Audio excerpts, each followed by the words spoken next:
स्वागत है आप सबका अपने चैनल स्कूलिंग एजुकेशन पे। दोस्तों आज हम लोग सीटेट जुलाई 2024 की जो एसएसटी पीवाईक्यू है पेपर 2 उसमें ज्योग्राफी के इम्पोर्टेंट प्रश्न देखने वाले हैं पृथ्वी की गतियों के।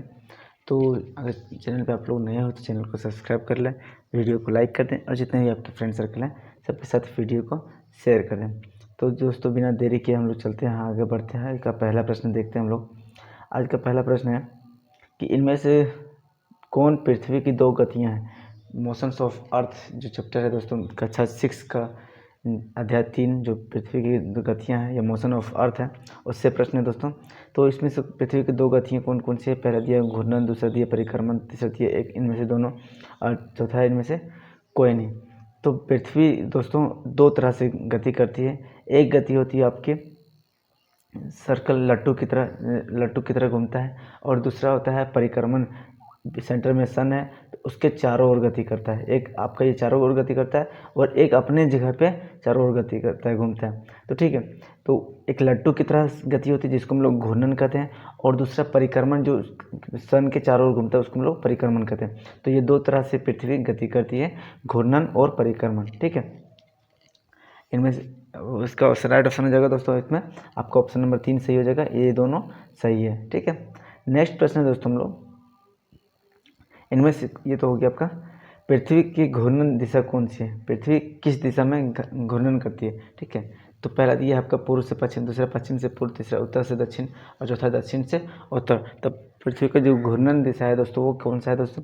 मैंने पिछले कक्षा में ये वीडियो बनाया था, इसमें बताया था मैंने पृथ्वी की घूर्णन और अन्य जो ग्रह हैं उसके घूर्णन के बारे में। ठीक है, तो पृथ्वी जो है अपने अक्ष पे किस पर घूमती है दोस्तों? तो ये पश्चिम से पूर्व की ओर गति करती है। ऑप्शन नंबर 2 इसका सही हो जाएगा, पश्चिम से पूर्व की ओर। ठीक है, एंटी क्लॉकवाइज। ठीक, पश्चिम से पूर्व। नेक्स्ट दोस्तों हम लोग देखते हैं, नेक्स्ट प्रश्न की ओर चलते हैं हम लोग। पृथ्वी की घूर्णन दिशा ये तो हो गया पश्चिम से पूर्व का। क्वेश्चन नंबर 3 है दोस्तों, पृथ्वी के अपने अक्ष पर एक चक्कर कितने समय में पूरा करता है? पृथ्वी जो अपने अक्ष पर दोस्तों वो एक चक्कर जो है वो कितने समय में पूरा करता है? ठीक है, लगभग 23 घंटे, लगभग 22 घंटे, लगभग 25 घंटे या लगभग 24 घंटे। तो पृथ्वी जो है दोस्तों अपने अक्ष पर कितने समय में पूरा करती है एक चक्कर? तो पृथ्वी अपने अक्ष पर एक चक्कर पूरा करने में कितना समय लगाता है? वो आपका ऑप्शन नंबर 4 इसका सही हो जाएगा, लगभग 24 घंटे। ठीक है, आगे बढ़ते हैं हम लोग दोस्तों इसमें। क्वेश्चन नंबर 4 की ओर, तो निम्नलिखित कथनों पर विचार कीजिए। पहला दिया है आपका पृथ्वी का अक्ष एक वास्तविक रेखा है, दूसरा है पृथ्वी अपने कक्षीय सतह से 66.5 डिग्री का कोण बनाती है और तीसरा दिया है वह समतल कक्षीय द्वारा बनाया जाता है जो कक्षीय समतल कहते हैं। वह समतल जो कक्ष द्वारा बनाया जाता है उसे कक्षीय समतल कहते हैं। ठीक है, तो इसमें से कौन इसका सही हो जाएगा? तो राइट ऑप्शन हो जाएगा दोस्तों। इसमें हम लोग देखते हैं पृथ्वी जो है अक्ष क्या है, एक वास्तविक रेखा ना होकर के एक काल्पनिक रेखा है। ठीक है, तो ये ऑप्शन नंबर 1 आपका गलत हो जाएगा। उसके बाद दोस्तों कक्षीय सतह से 66.5 डिग्री का कोण बनाते हैं। ठीक, जैसे पृथ्वी का ये कक्ष है दोस्तों, ठीक है, इस कक्ष पे ये घूम रहा है पथ पे, तो इस पे जो दोस्तों पृथ्वी क्या है आपका 66.5 डिग्री का कोण बनाता है, झुका हुआ। ठीक है, 66.5 डिग्री का कोण बनाता है। ठीक, ठीक है, तो इसको क्या बोलते हैं हम लोग? इसको 66.5 डिग्री का कोण बनाता है। यह समतल जो है, जो जिस समतल पे घूम रहा है वो कक्ष के द्वारा बनाया जाता है, वो कक्षीय समतल कहलाता है। तो ऑप्शन जो है 2 और 3 इसका सही हो जाएगा, ऑप्शन नंबर 1 इसका गलत हो जाएगा। ठीक है, नेक्स्ट प्रश्न की ओर हम लोग चलते हैं दोस्तों। क्वेश्चन नंबर आपका 5 की ओर, पृथ्वी अपने अक्ष पर कितने डिग्री झुकी हुई है? पृथ्वी अपने अक्ष पर कितने डिग्री झुकी हुई है? ठीक है, तो पहला दिया 27.5 डिग्री, दूसरा दिया है 24.5 डिग्री, तीसरा दिया 23 डिग्री, चौथा दिया है 26 डिग्री। ठीक, तो इसमें बात करते हैं दोस्तों पृथ्वी अपने अक्ष पर कितना डिग्री झुकी हुई है। तो पृथ्वी जो है, जो पृथ्वी आपका है वो ये मान लेते हैं 90 डिग्री दोस्तों, तो यह पृथ्वी आपका 23.5 डिग्री यहाँ पे झुकी हुई है, ठीक है। तो ये 27.5 डिग्री आपका झुकी हुई है, ऑप्शन नंबर राइट ऑप्शन हो जाएगा, ऑप्शन नंबर 1 इसका सही हो जाएगा। और जो दोस्तों बात करते हैं अपने कक्षीय समतल से कितना डिग्री का कोण बनाता है, तो ये आपका कक्षीय समतल हो गया, तो ये डिग्री ये आपका 66.5 डिग्री का कोण बनाता है, ठीक है। 66 1/2 का कोण बनाता है, और ये झुकी कितनी झुकी हुई है, तो 27.5 डिग्री झुकी हुई है, ठीक है। तो इसका राइट ऑप्शन ऑप्शन नंबर 1 हो जाएगा सही। अब नेक्स्ट दोस्तों पृथ्वी निम्नलिखित कथनों पर विचार की क्वेश्चन नंबर 6 में दोस्तों पृथ्वी अपने अक्ष पर घूमना घूर्णन कहलाता है। पृथ्वी का जो अपने अक्ष पे जो घूमना है वो क्या कहलाता है, घूर्णन कहलाता है, ठीक है।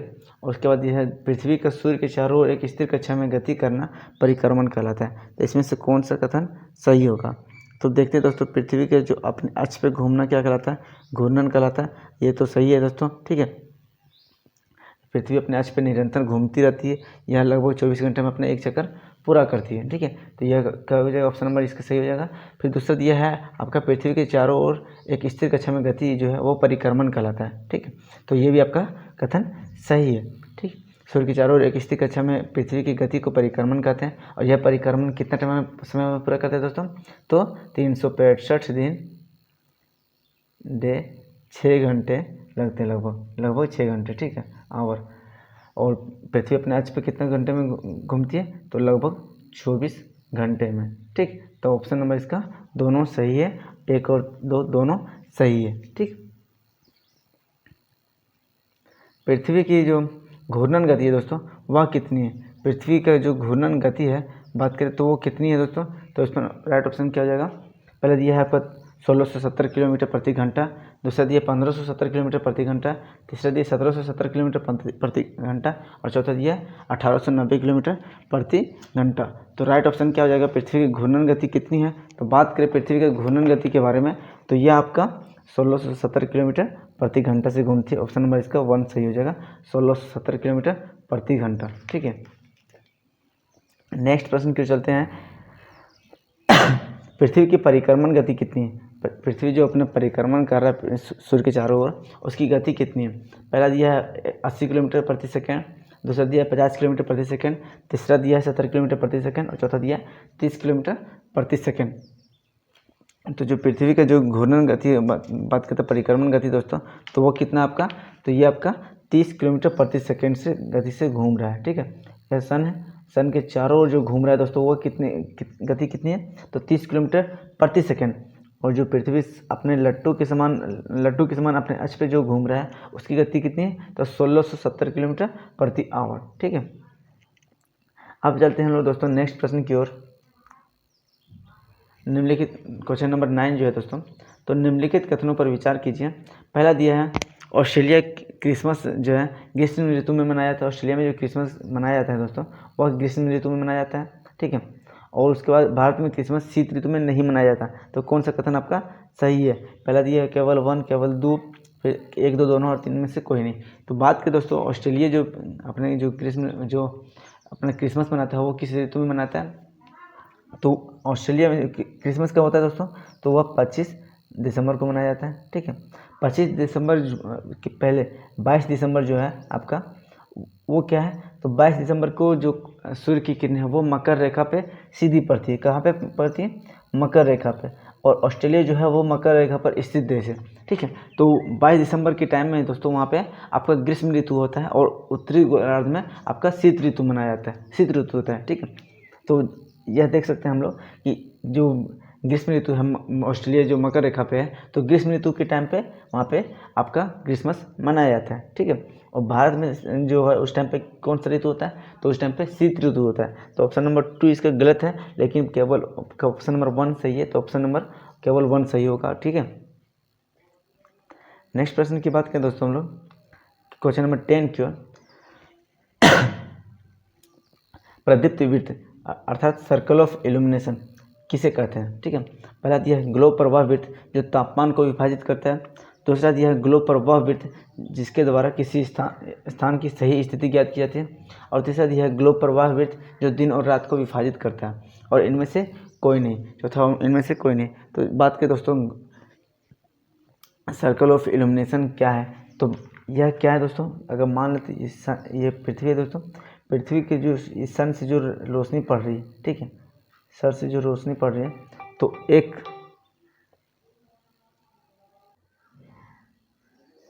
जो सूर्य की रोशनी है दोस्तों, वह पृथ्वी पे जो पड़ती है वह आधे भाग में पड़ती है, ठीक है। पृथ्वी का आकार जो है वो गेंद के समान गोल है, तो जिसके कारण पृथ्वी के आधे भाग में दिन होता है और आधे भाग में रात होती है, ठीक है।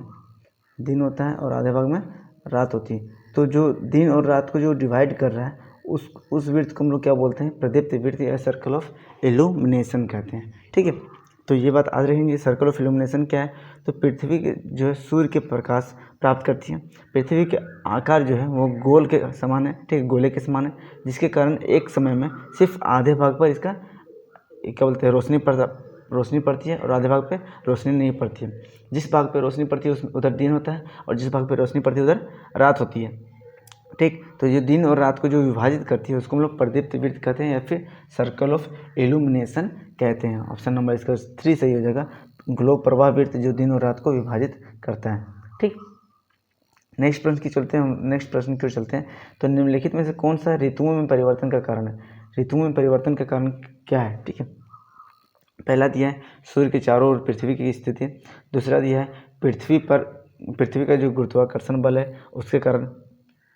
तीसरा है चंद्रमा का पृथ्वी के चारों ओर एक स्थिर कक्षा में परिक्रमण करना। और चौथा दिया है इनमें से कोई नहीं। तो क्या बोलते हैं, इनमें से कौन से? ऋतु के परिवर्तन की बात करें, ऋतु परिवर्तन किसके कारण होता है? तो सामान्यतः एक वर्ष में जो बोलते हैं हम लोग, गर्मी भी होता है आपका, ठीक है, सर्दी भी होता है, ठीक, वर्षा ऋतु भी होती है, वर्षा भी होती है। तो ऋतु में अलग अलग में बांटा जाता है पृथ्वी को, ठीक है, मौसम को ऋतु को अलग अलग में बांटा जाता है, ठीक है। तो ऋतुओं में जो परिवर्तन है दोस्तों, वह सूर्य की जो पृथ्वी की जो स्थिति है, सूर्य के चारों ओर पृथ्वी की स्थिति किस प्रकार से है, उस प्रकार से आप लोगों को ऋतु परिवर्तन होता है, ठीक। कैसे? मान लेते हैं दोस्तों ये सेंटर में सन है, ठीक है, और इस कक्षे में हम लोग बात करते हैं आपका पृथ्वी जो है वह गति करती है, ठीक। एक ऐसा पॉइंट होता है यहाँ पे जब आपका उत्तरी गोलार्ध जब सूर्य के सामने होता है, उत्तरी गोलार्ध सूर्य के सामने होता है। एक ऐसा पॉइंट होता है जब दक्षिणी गोलार्ध सूर्य के सामने होता है, ठीक है, नॉर्थ पोल, और इसका साउथ पोल सूर्य के सामने होता है। तो जब नॉर्थ पोल सूर्य के सामने होता है तो उत्तरी गोलार्ध में आपका क्या होता है, ग्रीष्म ऋतु होती है, और दक्षिणी गोलार्ध में आपका शीत ऋतु होती है। इसी तरह जब साउथ पोल सूर्य के सामने होता है तो जो दक्षिणी गोलार्ध है वहाँ पे आपका ग्रीष्म ऋतु होती है और उत्तरी गोलार्ध में आपका शीत ऋतु होती है, ठीक है। इसी तरह घूमते घूमते आपका एक ऐसा पॉइंट आता है जब जो पृथ्वी जो है क्या बोलते हैं विषुवत रेखा पे सीधा चमकता है, तो वहाँ पे हम लोग देखते हैं कि विषुव और शरद विषुव के रूप में हम लोग देखते हैं, ठीक है। शरद ऋतु और वसंत ऋतु उस टाइम पे होता है। तो इस प्रकार से हम लोग देखते हैं कि इसका जो पृथ्वी का जो स्थिति है सूर्य के चारों ओर, उसके कारण हम लोग देखते हैं पृथ्वी पे ऋतु परिवर्तन होता है, ठीक है। ऑप्शन नंबर इसका 1 सही हो जाएगा। सूर्य के चारों ओर पृथ्वी की स्थिति ऋतु परिवर्तन का कारण है। क्वेश्चन नंबर 11 के बाद हम लोग चलते हैं क्वेश्चन नंबर 12 की ओर। 21 जून को ध्रुव कौन सा ध्रुव जो है 21 जून को कौन सा ध्रुव सूर्य के ओर झुका होगा, ठीक है। तो पहला दिया है दक्षिणी ध्रुव, दूसरा दिया है उत्तरी ध्रुव, उसका फिर में से दोनों और इनमें से कोई नहीं। तो 21 जून की बात करें तो 21 जून जो है दोस्तों, इस टाइम पे हम लोग देखते हैं कि उत्तरी गोलार्ध में ग्रीष्म ऋतु होती है और 21 जून को कर्क रेखा पे सूर्य जो है वह सीधा चमकता है, ठीक है। तो इस प्रकार से हम लोग बोल सकते हैं कि जो उत्तरी ध्रुव है वह सूर्य की ओर झुका होगा। किस ओर झुका होगा? उत्तरी ध्रुव आपका सूर्य की ओर झुका होगा 21 जून को, ठीक है। इस टाइम पे कर्क रेखा पे जो सूर्य है सीधा चमकता है, ठीक। क्वेश्चन नंबर 12 के बाद 13 की ओर चलते हैं दोस्तों। निम्नलिखित में से कौन सा कथनों पर विचार कीजिए, निम्नलिखित कथनों पर विचार कीजिए। पहले दिया है प्रमुख यामोत्तर तथा 180 डिग्री यामोत्तर मिलकर पृथ्वी को समान पूर्वी गोलार्ध एवं पश्चिमी गोलार्ध में विभक्त करती है, ठीक है। दूसरा दिया है 180 डिग्री पूर्व एवं 180 डिग्री पश्चिम यामोत्तर एक ही रेखा पर स्थित है। तो इनमें से कौन सा कथन सही है? तो बात करें दोस्तों, जो प्रमुख यामोत्तर जो 0 डिग्री दशांतर है, ठीक है, तथा 180 डिग्री यामोत्तर, ठीक है, 180 डिग्री देशांतर रेखा मिलकर पृथ्वी को समान गोलार्ध, पूर्वी गोलार्ध और पश्चिमी गोलार्ध में विभक्त करती है। ठीक है, ऑप्शन नंबर इसका तो आपका ये सही है।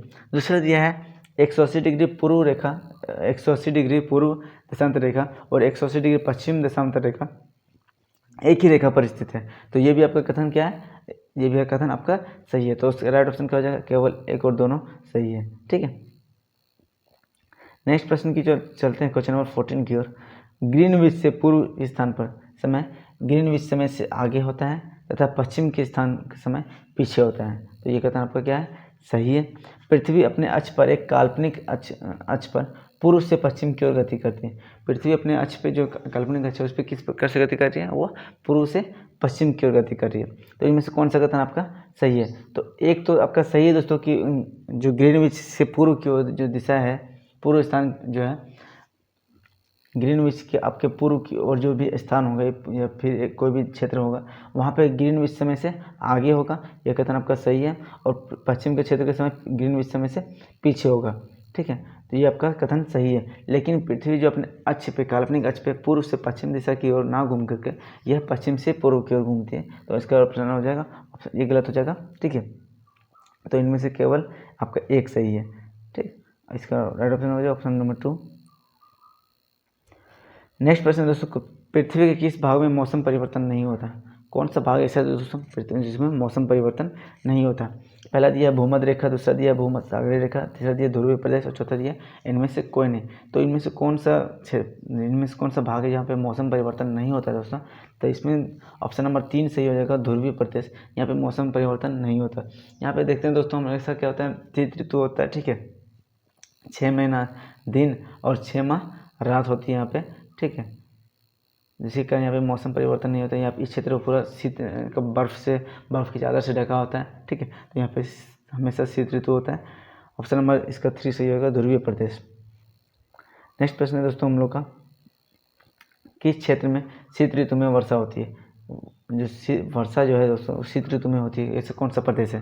पहला दिया है भूमध्य रेखीय क्षेत्र, दूसरा दिया है भूमध्य सागरीय क्षेत्र, तीसरा दिया है ध्रुवीय प्रदेश और चौथा दिया है इनमें से कोई नहीं। तो शीत ऋतु में वर्षा दोस्तों वो कहाँ होती है? तो भूमध्य सागरीय क्षेत्र जो है आपका दोस्तों, वहाँ पे शीत ऋतु में वर्षा होती है। ठीक, ऑप्शन नंबर इसका 2 सही हो जाएगा, भूमध्य सागरीय क्षेत्र शीत ऋतु में वर्षा होती है। ठीक है, नेक्स्ट प्रश्न की ओर चलते हैं हम लोग। देखते हैं क्वेश्चन नंबर 13 की ओर। प्रश्न है आपका कि 23 सितंबर, ठीक है, 23 सितंबर को उत्तरी गोलार्ध में क्या हो रहा है? उत्तरी गोलार्ध में आपका शरद ऋतु हो रहा है। क्या हो रहा है? शरद ऋतु। तो दक्षिणी गोलार्ध में कौन सी ऋतु होगी? तो बात करते हैं दोस्तों 23 सितंबर और आपका 21 मार्च। 23 सितंबर और 21 मार्च, इस दोनों जो दिन है इसमें सूर्य की रोशनी जो है आपका विषुवत रेखा पे क्या होती है? सीधी चमकती है। विषुवत रेखा पे आपका सीधी चमकती है, जिसके कारण क्या बोलते हैं 23 सितंबर के टाइम पे आपका जो उत्तरी गोलार्ध में वहाँ पे आपका शरद ऋतु होता है। ठीक है, और दक्षिणी गोलार्ध में आपका कौन सा ऋतु होगा? तो ये आपका ऑप्शन नंबर 4 सही होगा, बसंत ऋतु होगा। ठीक है, क्या होगा? बसंत ऋतु। ठीक है, नेक्स्ट प्रश्न की ओर चलते हैं दोस्तों हम लोग। लीप वर्ष या अधिवर्ष में कितने दिन होते हैं? लीप वर्ष या अधिवर्ष में कितने दिन होते हैं? आपका ऑप्शन नंबर दिया है आपका, पहला दिया है 365 दिन, दूसरा 366, तीसरा 66 और चौथा दिया 364 डेज। ठीक है, तो लीप वर्ष किसे कहते हैं ये पहले जान लेते हैं दोस्तों।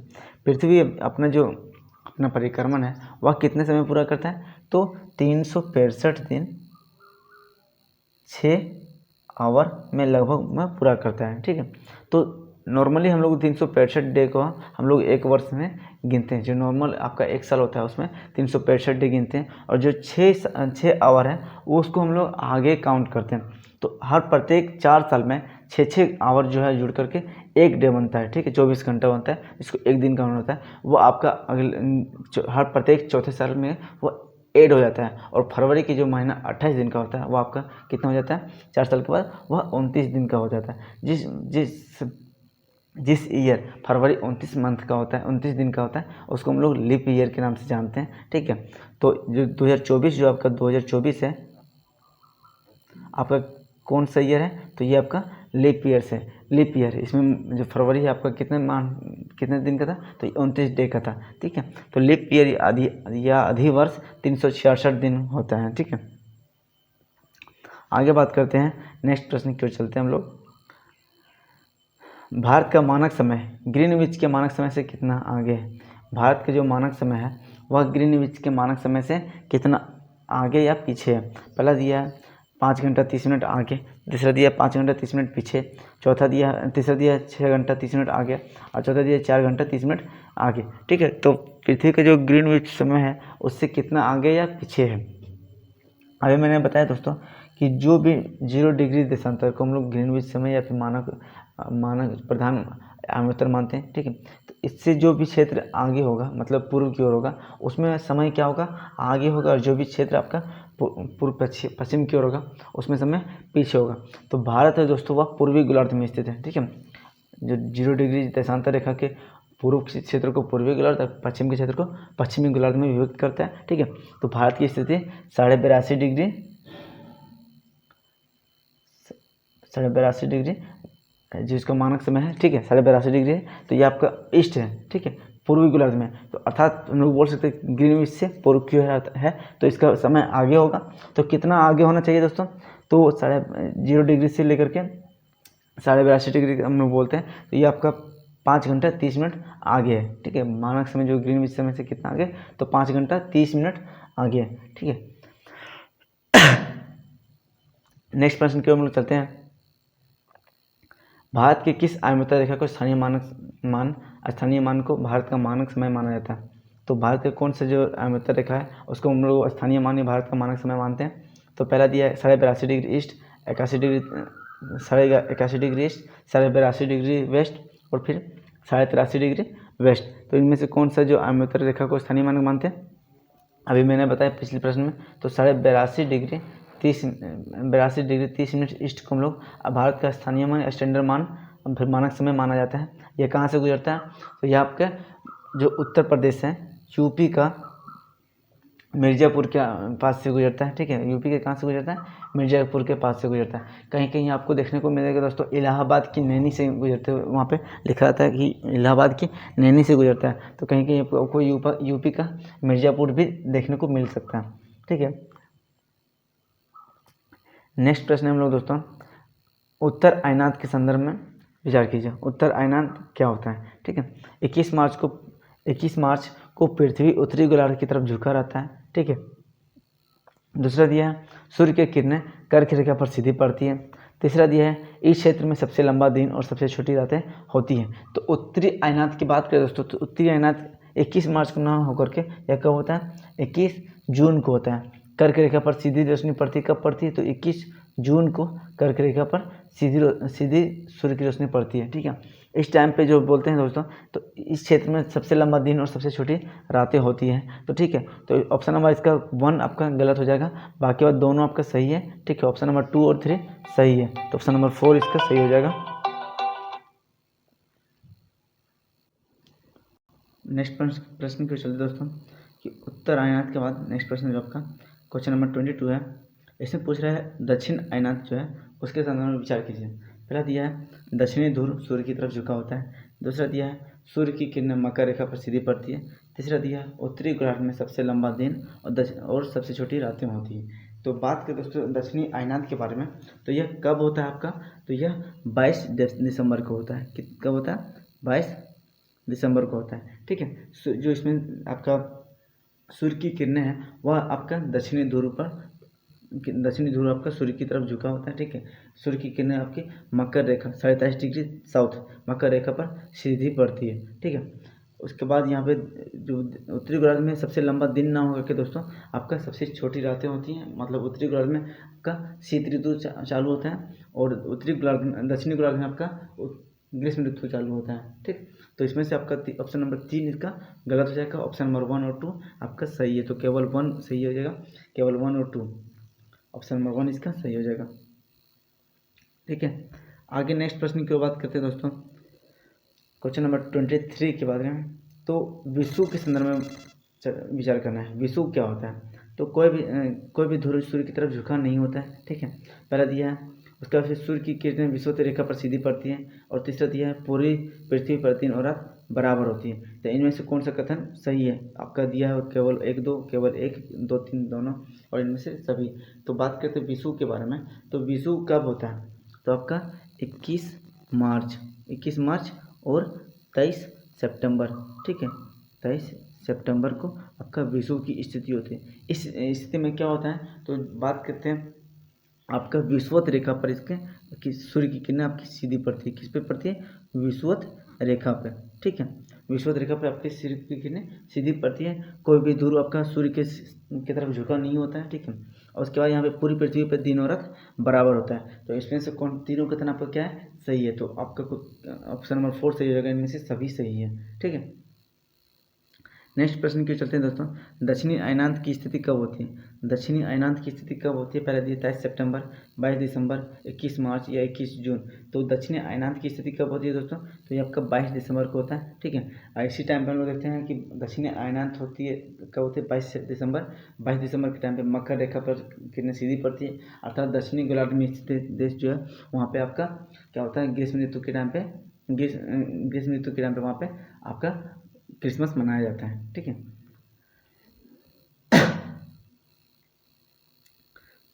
उसके बाद यहाँ पे दोस्तों क्वेश्चन नंबर 25 की ओर। तो पृथ्वी पर कितने अक्षांश और कितने देशांतर रेखा खींचे हुए? क्वेश्चन ऑप्शन नंबर 1 दिया 180 डिग्री, 180 अक्षांश, यहाँ पे 181 होगा दोस्तों, ठीक है, 181 अक्षांश, ठीक। और यहाँ पे 360 देशांतर, ठीक है। उसके बाद दूसरा दिया 170 अक्षांश और 460 देशांतर। तीसरा दिया है 280 अक्षांश, 280 देशांतर, इनमें से कोई नहीं। तो इसमें से राइट ऑप्शन क्या हो जाएगा आपका? बात करते हैं दोस्तों अक्षांश के बारे में।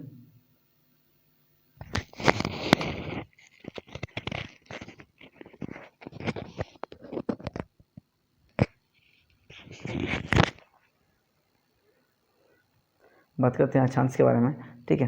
तो कितने अक्षांश हैं? आपका पृथ्वी हो गया, ठीक है, एक 0 डिग्री हो गया आपका 0 डिग्री अक्षांश, जिसको हम लोग विषुवत रेखा के नाम से जानते हैं। इसी तरह पूरा पृथ्वी पे आपका प्रत्येक 1 डिग्री, कितना? प्रत्येक 1 डिग्री अंतराल पे आपका अक्षांश रेखा खींचे हुए हैं। जो यहाँ पे 90 डिग्री तक जाता है, 90 अक्षांश, ठीक है। और साउथ में भी आपका 90 अक्षांश। तो कितना हो गया? 90 अक्षांश दक्षिण में, 90 अक्षांश उत्तर में, ठीक है। 90 90 180 हो गया और एक 0 डिग्री, तो टोटल 181 आपका अक्षांश रेखा पृथ्वी पे काल्पनिक अक्षांश रेखाएं खींची हुई। और देशांतर रेखा की बात करते हैं तो आपका 0 डिग्री, एक आपका 0 डिग्री हो गया, ठीक है, देशांतर रेखा। और उसके बाद पूर्व में आपका 0 डिग्री एक हो गया। उसके बाद पूर्व में आपका 180 डिग्री, 180, और पश्चिम में आपका 180, ठीक है। तो 360 हो गया, ठीक है। जिसमें से आपका क्या बोलते हैं, उसका एक आपका 0 डिग्री, तो ठीक है, तो क्योंकि 361, ठीक है। 361 के बाद जो आपका 180 डिग्री पूर्व देश और 180 डिग्री पश्चिम देशांतर रेखा है, दोनों आपका एक ही लाइन पे। तो एक लाइन जो है आपको घटा दीजिए, तो आपका 360 देशांतर रेखा और 181 डिग्री 181 अक्षांश रेखा पृथ्वी पे कुल काल्पनिक अक्षांश रेखाएं खींची गई है। तो ऑप्शन नंबर इसका 1 सही हो जाएगा, ठीक है। दोस्तों यहाँ पे आपका 25 प्रश्नों का जो श्रृंखला थी पृथ्वी की गतियों की 25 प्रश्न, यह आपका कंप्लीट हुआ। आप लोग कमेंट बॉक्स में बताएंगे कि आपके कितने प्रश्न, आपके 25 में से कितने प्रश्न आपके सही हुए, ठीक है।